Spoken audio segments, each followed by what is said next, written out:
আজ সকাল থেকেই প্রচণ্ড বৃষ্টি পড়ছে। বরবাবু বারবার বলছে কিছু বানানোর জন্য। কি বানাবো, বাড়িতে তো তেমন কিছু নেই, বাজারও অনেক দূরে। তো আমি বললাম আর বাজার থেকে কিছু আনতে হবে না, বৃষ্টিতে ভেজে ভেজে বাড়িতে যা আছে সেটা দিয়েই আমি যা হোক কিছু বানিয়ে নেব।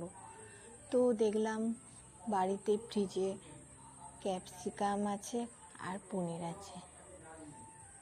তো ভাবলাম দেখা যাক কি বানানো যায়। তারপর ভাবলাম পনির মশলা রাইস বানাবো আজকে। বিরিয়ানি মশলাও আছে বাড়িতে। প্রথমে শুকনো কড়াইতে বিরিয়ানি মশলাটা ভেজে রাখলাম।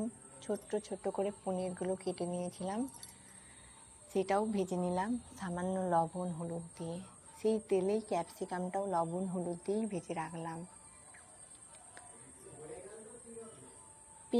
দুটো পেঁয়াজ কেটে রেখেছিলাম সরু সরু করে, সেই পেঁয়াজ দুটো একটু লাল লাল করে ভেজে নিলাম। সেই পেঁয়াজ ভাজাটাও তুলে রাখলাম। তারপর কড়াইতে পরিমাণ মতো তেল দিলাম, শুকনো লঙ্কা, তেজপাতা, গোটা জিরে ফোড়ন দিলাম, আদা কুচি, রসুন কুচি দিলাম, দুটো পেঁয়াজ সরু সরু করে কেটে রেখেছিলাম সেটাও দিয়ে দিলাম, একটু লবণ দিলাম, হলুদ দিলাম, একটু লঙ্কা গুঁড়ো দিলাম। ভাত আমি আগেই সেদ্ধ করে রেখেছিলাম। 100-র মধ্যে 80% ভাতটা সেদ্ধ করতে হবে, খুব সেদ্ধ করলে ভালো লাগবে না।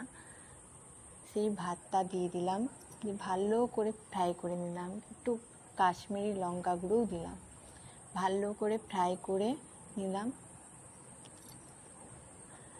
ভেজে রাখা পনির, ক্যাপসিকাম দিয়ে দিলাম, ভালো করে আবার ফ্রাই করে নিলাম। উপর থেকে ভেজে রাখা পেঁয়াজ দিয়ে নিলাম, বিরিয়ানি মশলা দিয়ে দিলাম, ভালো করে ফ্রাই করে নিলাম। ম্যাগি মশলা ছিল বাড়িতে দেখলাম, তো ওটাও দিয়ে দিলাম।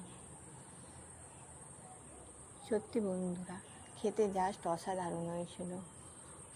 বাড়িতে এইভাবেই একবার বানিয়ে দেখবেন, খেতে জাস্ট অসাধারণ।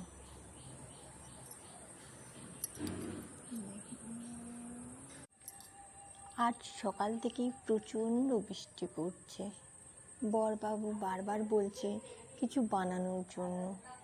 কি বানাবো, বাড়িতে তো তেমন কিছু নেই, বাজারও অনেক দূরে। তো আমি বললাম আর বাজার থেকে কিছু আনতে হবে না, বৃষ্টিতে ভেজে ভেজে বাড়িতে যা আছে সেটা দিয়েই আমি যা হোক কিছু বানিয়ে নেব। তো দেখলাম